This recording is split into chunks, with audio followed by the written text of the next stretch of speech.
Hello student, good morning to all of you. नमस्कार, शुभ प्रभात। आपके इस online platform Einstein YouTube channel पे मैं सभी छात्रों का स्वागत करता हूं। जैसा कि आप सबको पता है कि आइंस्टीन क्लासेस के डायरेक्टर कौंसलिन त्रिपाठी सर के निर्देशन में आपके लिए हम मैथमेटिक्स की क्लास ले रहे हैं, जो कि 9th और 10th के लिए बहुत इंपॉर्टेंट है। जैसा कि आपको पता भी है कि कल हमने आपको बेटा क्लास लिया था और मैंने आपको बताया भी था कि आप अपना कमेंट के माध्यम से फीडबैक ज़रूर दीजिएगा और इस वीडियो को बेटा आप लोग ज़्यादा से ज़्यादा शेयर करिएगा, क्योंकि आपको इस वीडियो को ज़्यादा से ज़्यादा शेयर करने का बस उद्देश्य मात्र एक यह रहता है कि जो भी छात्र अभी तक गलत दिशा में पढ़ रहा है उसको आप सही दिशा में ले आइए और बताइए कि आइंस्टीन क्लासेस प्रयागराज अब यूट्यूब चैनल पर भी स्थापित हो चुका है, जिसमें आपको डायरेक्टर कौंसलिन त्रिपाठी सर आपको इंग्लिश की क्लास लेते हैं, साइंस की भी कभी कभी क्लास लेते हैं और विवेक पांडे सर मैथमेटिक्स की क्लास लेते हैं। तो मेरे सभी प्यारे बच्चे, अगर इस वीडियो को आप लोग ज़्यादा से ज़्यादा शेयर करेंगे तो बहुत अच्छी बात होगी।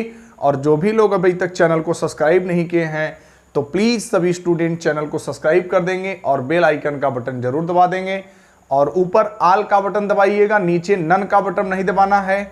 आल का बटन दबाने से प्यारे बच्चे आपके लिए क्या होगा कि जितने भी आइंस्टीन क्लासेस की क्लास होगी आपके पास नोटिफिकेशन पहुंच जाएगा।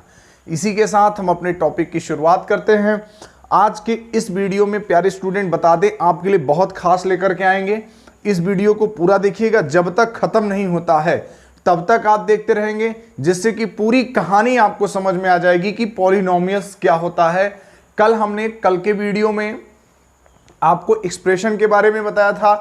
आज के इस वीडियो में हम आपको पॉलिनोमियल्स के बारे में बताएंगे कि बहुपद क्या होते हैं, बहुपद क्या होते हैं और अलजेब्रा की आत्मा किसे कहा जाता है, क्योंकि ये आप सभी स्टूडेंट को पता है कि ये अलजेब्रा की आत्मा होती है। तो प्यारे बच्चे, अलजेब्रा की आत्मा किसे कहा जाता है ये भी आज आपको जानने का मौका मिलेगा, तो इस वीडियो में पूरे बने रहिएगा। देखिए, हम सबसे पहले बात करते हैं पॉलिनोमियल की। पॉलिनोमियल को हिंदी में बहुपद कहा जाता है, आपको भी पता है और कल की क्लास से ही चल रहा है। तो जैसा कि देखिए, इन्हीं को हम आपको बता दें, इन्हीं को अलजेब्रा की आत्मा कहा जाता है। पॉलिनोमियल्स अगर आपको आ गया, पॉलिनोमियल आप सीख गए तो आप जान लीजिए कि पूरी अलजेब्रा की कहानी खत्म कर देंगे। पॉलिनोमियल को ही अलजेब्रा, पॉलिनोमियल को ही अलजेब्रा की आत्मा कहा जाता है। सभी स्टूडेंट अच्छे से नोट कर लीजिएगा, क्योंकि जब तक पॉलिनोमियल आपका नहीं क्लियर होता है कहा जाता है। ठीक है, अब आप सभी बच्चे ध्यान देंगे पॉलिनोमियल्स होता क्या है। ठीक है, आराम से पहले इसकी डेफिनेशन को नोट कर लीजिएगा, फिर हम उसके आगे पूरी क्वेश्चन बताएंगे आपको। देखिए, बेसिक मैं बता रहा हूं, अभी आपको सिर्फ और सिर्फ बेसिक की क्लास चल रही है, एक्सरसाइज अभी मैं आपका नहीं करवा रहा हूं। ठीक है, तो पॉलिनोमियल देखिए होता क्या है, ध्यान देंगे सभी स्टूडेंट। व्यंजक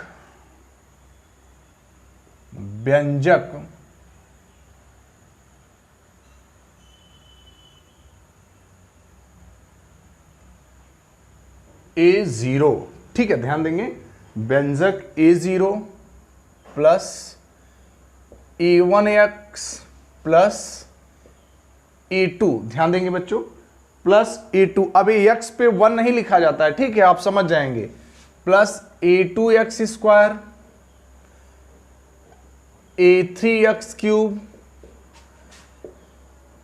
A4x पे power 4 plus dash dash dash plus ANX पे पावर n। सभी स्टूडेंट ध्यान दें बेटा, ध्यान देंगे, A0 plus A1x plus A2x square plus A3x cube plus A4x पे पावर 4 और डैश डैश डैश ANX पे पावर n को चर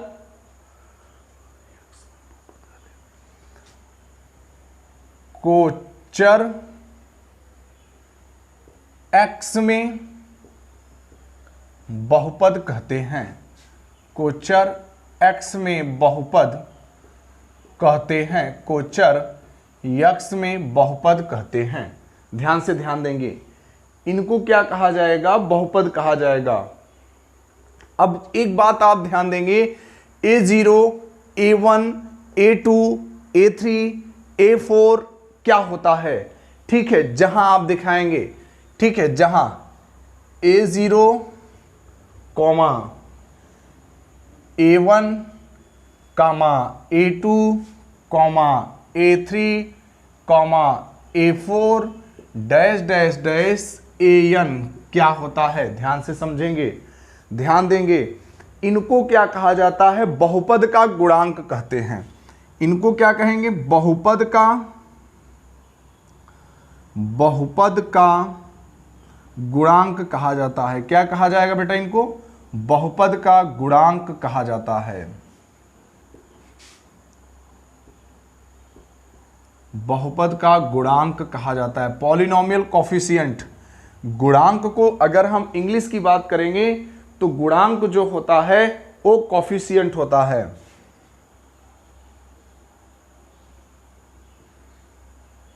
ठीक है, गुणांक को इंग्लिश में कहा जाता है कोफिशिएंट। अब आप जरा सा एक बात ये ध्यान देना है, आपको एक बात ये ध्यान देना है कि क्या जो बहुपदों के गुणांक होंगे वो पॉजिटिव नंबर होंगे कि निगेटिव नंबर होंगे। यहां पर आपको सबसे बड़ी बात इसको ध्यान देनी है कि क्या जो भी पॉलिनोमियल्स कोफिशिएंट होते हैं वो पॉजिटिव होते हैं कि नेगेटिव होते हैं।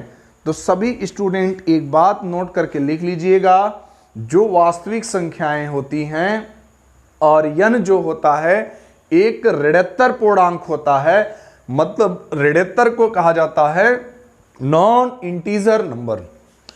एक ऋणोत्तर पूर्णांक होता है, मैं लिख दे रहा हूं, सभी स्टूडेंट नीचे नोट करके लिखिएगा। ये वास्तविक संख्याएं होती हैं और n जो होता है आपका नॉन निगेटिव इंटीजर होता है, जहां n बराबर नॉन निगेटिव इंटीजर। ठीक है, नॉन निगेटिव इंटीजर होता है बेटा। एक चीज आप ध्यान देंगे, नॉन निगेटिव इंटीजर में आपको हिंदी में कहा जाता है ऋणोत्तर पूर्णांक। ऋणोत्तर हिंदी में लिख लीजिएगा आप लोग, भाई हमारी हिंदी थोड़ी सी कमजोर है। ऋणोत्तर पूर्णांक हिंदी में कहा जाता है। अब कुछ बच्चों के मन में चल रहा होगा कि सर ऋणोत्तर पूर्णांक क्या होते हैं?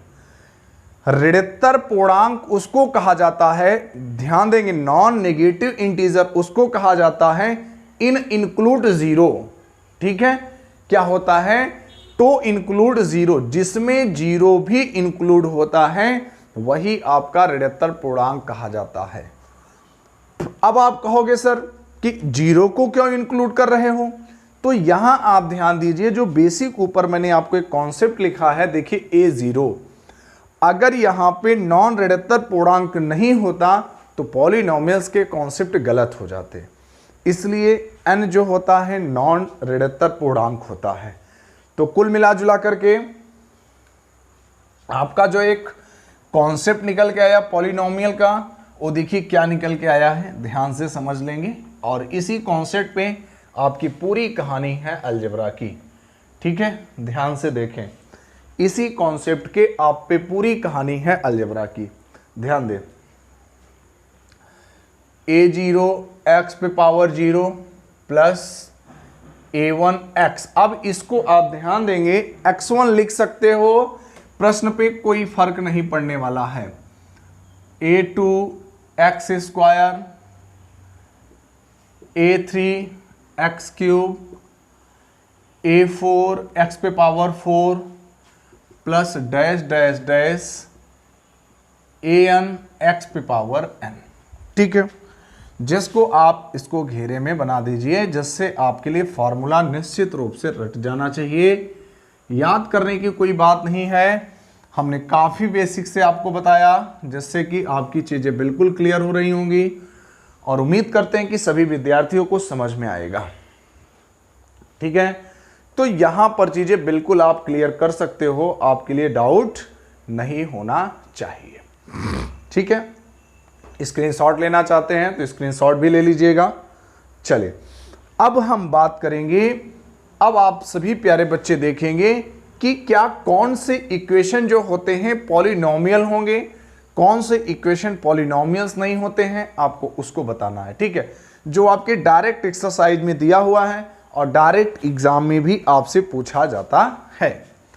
तो आइए हम लोग बात करते हैं कि क्या ये इक्वेशन, क्या ये एक्सप्रेशन व्यंजक आपका पॉलिनोमियल्स है।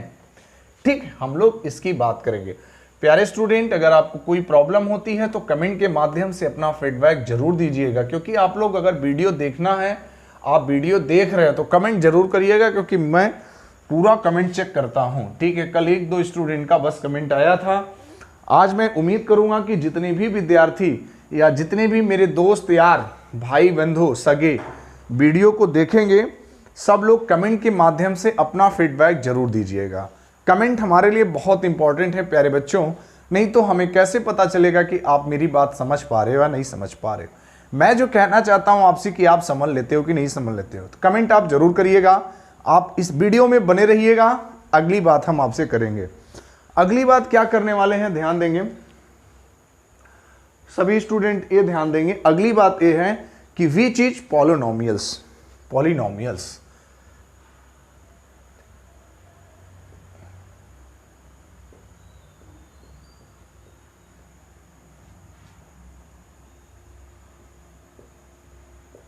ठीक है, आपको बताना है कि इसमें कौन सा पॉलिनोमियल्स है और कौन सा नहीं है।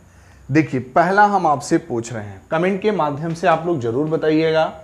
ठीक है, देखिए प्यारे बच्चे ध्यान दें, जल्दी से कमेंट करके बताना है, ए 5x + 7 क्या पॉलिनोमियल्स हैं। 5x + 7 तो बिल्कुल कह सकते हो सर कि 5x + 7 इज क्या पॉलिनोमियल्स, तो आप लिख दीजिए S। ठीक है, अगर हम आपसे दूसरे एग्जांपल की बात करें, अगर हम दूसरा क्वेश्चन आपसे पूछे √3x -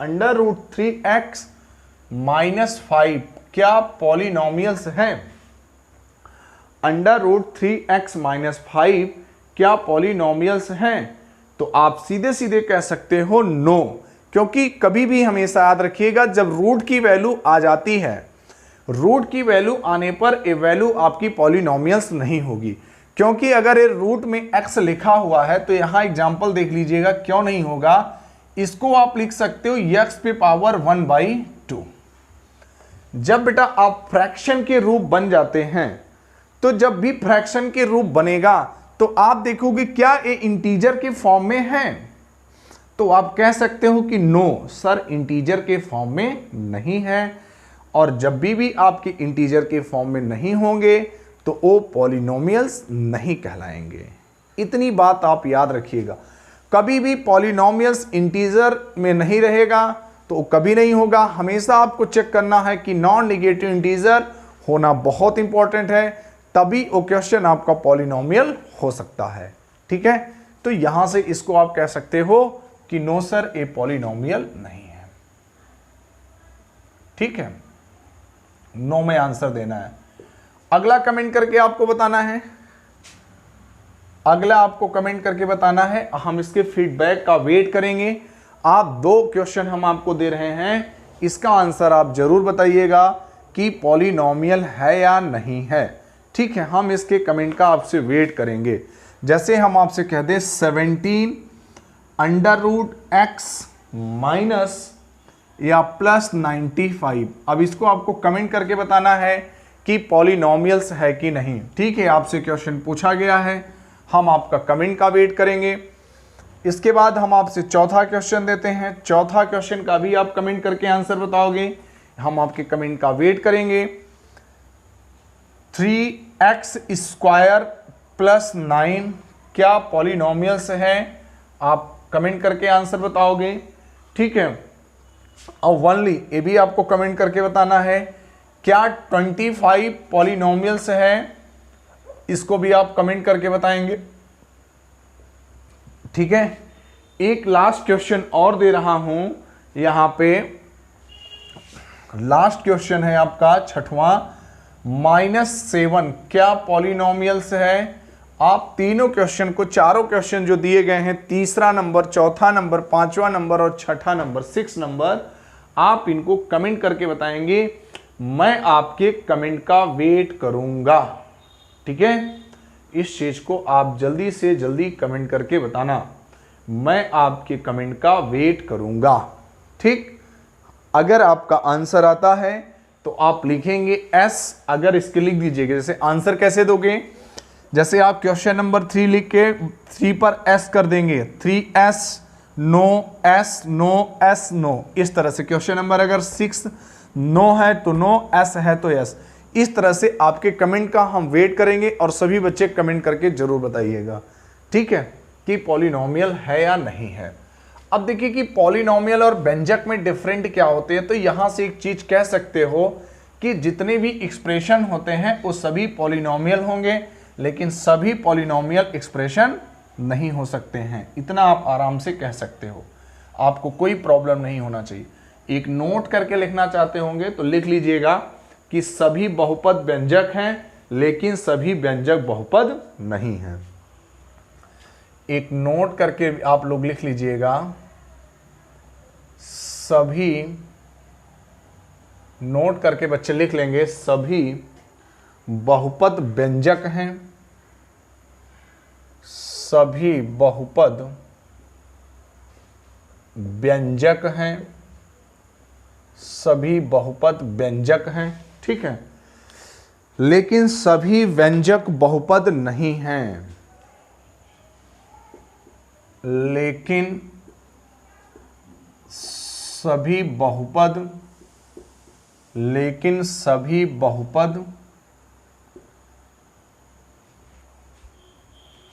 लेकिन सभी व्यंजक होना चाहिए, बहुपद नहीं, लेकिन सभी व्यंजक,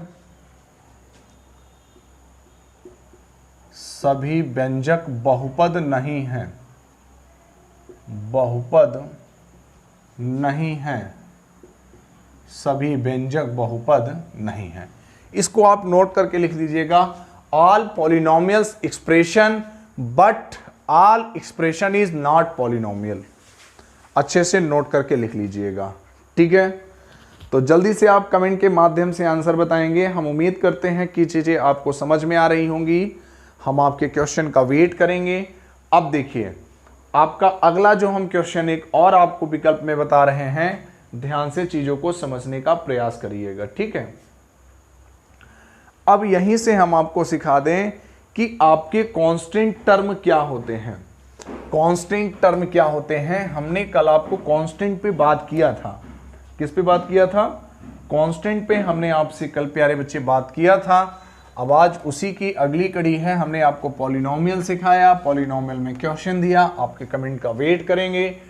अगली जो कड़ी है आपके लिए ये है कि कांस्टेंट टर्म क्या होते हैं। हेडिंग बना लेंगे, कांस्टेंट टर्म, कांस्टेंट टर्म, ठीक है, जिन्हें क्या कहा जाता है? अचर पद। कांस्टेंट टर्म क्या होता है बच्चों, लिख लीजिएगा, ऐसा पद जिसके चर की घात शून्य होती है उसे अचर पद कहते हैं। नोट करके लिख लीजिएगा, ऐसा पद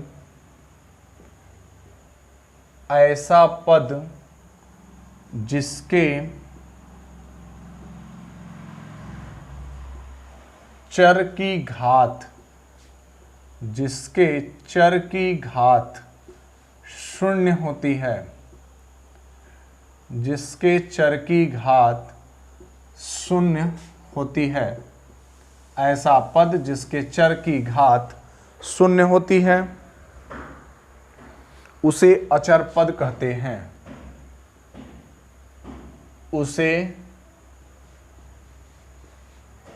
अचर पद कहते हैं। उसे क्या कहेंगे? अचर पद कहेंगे। सभी बच्चे ध्यान दें, ऐसा पद जिसके चर, मतलब एक ऐसा टर्म होगा जिसके variables power is 0, that is called constant term. मतलब ऐसे टर्म होंगे जिसके वेरिएबल के पावर 0 होना चाहिए। अब स्टूडेंट आप एग्जांपल देखेंगे, एग्जांपल आपका क्या कह रहा है, ध्यान दें।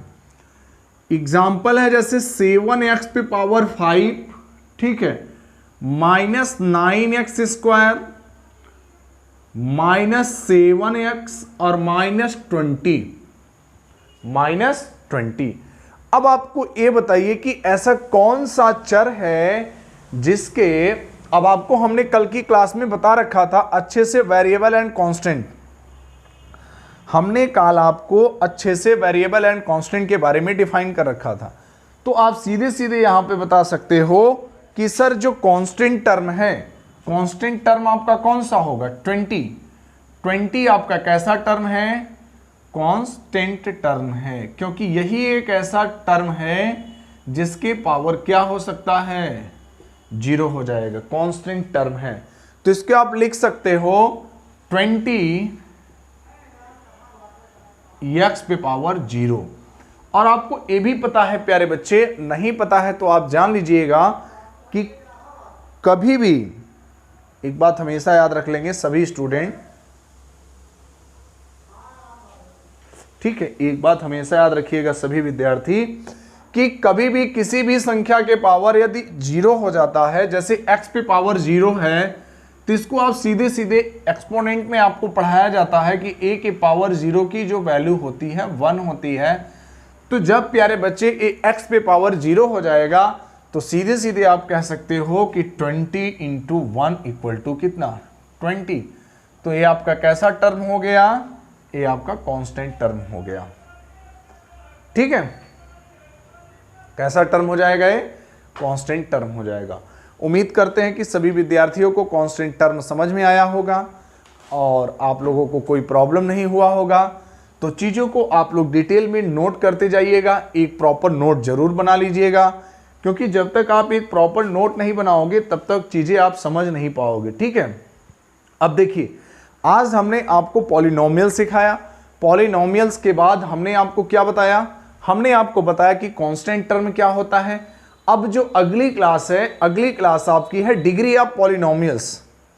अगली जो क्लास होगी प्यारे बच्चे वो डिग्री ऑफ पॉलिनोमियल होगी। उसके बाद आपका हम बताएंगे टाइप्स ऑफ पॉलिनोमियल्स। तो हो सकता है कि इस वीडियो में ज़्यादा समय लगे, तो आज की इस वीडियो में बस इतना ही रखते हैं। अगर आपको मेरा वीडियो पसंद आया होगा तो आप चैनल को सब्सक्राइब करना और वीडियो को लाइक करना और शेयर करना मत भूलिएगा। तो बेटा आज की क्लास बस इतना ही रखते हैं। हम छोटी छोटी क्लास आपके लिए इसलिए बना रहे हैं कि जिससे आपको बोरिंग न भी फील हो और आप चीज़ों को अच्छे से समझ लीजिए, है ना। इसलिए एक ही टर्म को एक दिन समझा रहे हैं। 20 से 25 मिनट का वीडियो हमारा जाएगा और आपको चीज़ें बिल्कुल हम बेसिक स्तर से बताएंगे, 0 लेवल। चाहे ये वीडियो CBSE बोर्ड का बच्चा हो, चाहे यूपी बोर्ड का बच्चा हो, मैं इंग्लिश और हिंदी दोनों को कन्वर्ट करके बात कर रहा हूँ।